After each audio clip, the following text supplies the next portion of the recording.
1. 서론 역사의 법정에 선 공동체의 운명. 인류 역사상 가장 거대한 폭력이 가시화되었던 제2차 세계대전의 종전 직후 승전국들 사이에서는 패전국 지도부를 어떻게 처리할 것인가에 대한 격렬한 논쟁이 벌어졌다. 윈스턴 처칠 영국 수상이나 이오시프 스탈린 소련, 서기장은 복수와 안정을 이유로 즉각적인 통살이나 약식 처형을 주장했다. 적대 세력의 수괴들을 법정에 세우는 일은 번거로울 뿐만 아니라 자칫 승전국들의 행위마저 국제법의 도마 위에 오르게 할 수 있는 위험한 모험처럼 보였기 때문이다. 그럼에도 불구하고 이 처형론을 잠재우고 역사적인 니른베르크 국제군사재판을 성사시킨 것은 법의 심판을 통해 악의 실체를 기록으로 남겨야 한다는 양심의 목소리였다. 이 판결은 단순한 승자의 보복이 아니라 파괴된 인류의 공적 질서를 복구하고 미래 세대에게 정의의 기준을 세우기 위한 거대한 문명적 결단이었다. 2026년을 살아가고 있는 대한민국 역시 이와 유사한 역사적 분기점에 서 있다. 2024년 12월 3일 발생한 비상계엄 사태, 즉 대한민국 사상 초유의 내란 시도는 단순한 정치적 해프닝이나 권력 다툼이 아니었다. 그것은 민주주의라는 공동체의 뼈대를 무너뜨리고 헌법 질서를 백일화해 유린한 중대한 범죄였다. 현재 조희대 대법원장을 비롯한 대한민국의 사법부는 니른베르크 재판부가 직면했던 것과 같은 무거운 역사적 책무를 마주하고 있다.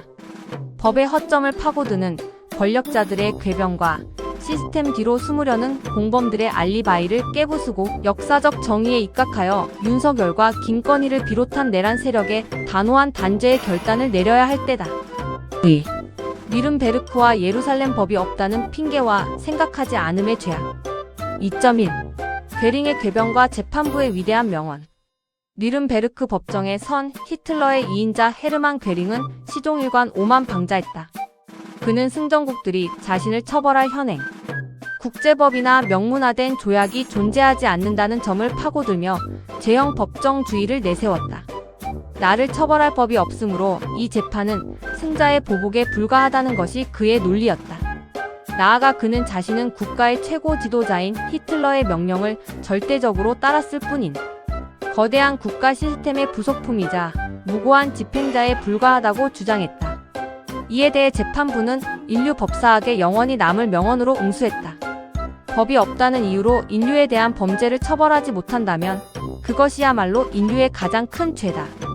성문법 이전에 존재하는 보편적 정의가 새로운 법의 제정을 요구한다. 재판부는 실정법의 공백을 핑계로 반인륜적 범죄를 묵과할 수 없음을 선언했다. 또한 아무리 상급자의 절대적인 명령이라 할지라도 인간이라면 누구나 지닌 양심을 바탕으로 방아쇠를 당길지 말지 스스로 판단하고 결정할 최종적 책임은 개인에게 있다고 판시했다. 상명하복의 조직 논리는 범죄의 면죄부가 될 수 없으며 인간으로서의 사유 능력을 포기한 대가는 엄중하다는 경고였다. 2.2. 오스카 쉰들러와 아이이만 그리고 한나 아렌트의 통찰. 똑같은 나치 당원이었고 거대한 전체주의 체제의 압박 속에 살았음에도 불구하고 오스카 쉰들러는 자신의 기득권과 부를 포기하면서까지 수많은 유대인의 목숨을 구했다. 반면 아르헨티나의 은신처에서 체포되어 이스라엘 법정에 선 아돌프 아이히만은 끝내 나는 명령에 따랐을 뿐이며 내게는 유죄가 없다고 항변했다. 이들을 지켜본 정치 철학자 한나 아렌트는 예루살렘 재판 보고서를 통해 악의 평범성 개념을 주창했다. 아이히만과 같은 이들은 악마적이어서 범죄를 저지른 것이 아니라 생각하기를 멈추었기 때문에 괴물이 되었다는 것이다. 자신의 행동이 가져올 결과를 비판적으로 사유하지 않고 시스템의 톱니바퀴로 기능하는 것을 당연하게 여긴 무사유성이 곧 거대한 악을 완성했다. 아렌트의 이 통찰은 오늘날 우리에게 역설적으로 기본 교육과 시민적 성찰의 중요성을 일깨운다. 권력의 부당함을 알아차리고 다수의 침묵에 동조하지 않으며 공적 정의를 위해 질문을 던질 수 있는 생각하는 시민을 길러내는 것만이 민주주의를 지키는 유일한 방패다. 3. 니른베르크의 본질 원고와 피고의 논쟁을 넘어선 공동체 질서의 복구.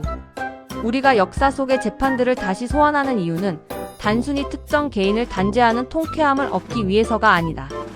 니른베르크 재판과 예루살렘 재판의 본질은 검사와 피고인 간의 치열한 법리 공방 그 이상에 있다. 그 재판들의 진정한 목적은 심각하게 유린당하고 파괴된 공동체의 공적 질서를 근본부터 복구하는 것이었다. 국가가 자행한 폭력 혹은 국가의 권력을 찬탈하여 사적으로 용한 내란 행위는 단순히 형법상의 살인이나 재물 손괴와 차원이 다르다. 그것은 사회 구성원들이 맺고 있는 신뢰의 계약, 즉 법 앞에 평등하며 국가는 국민의 기본권을 보호한다는 헌법적 합의를 난도질하는 행위다.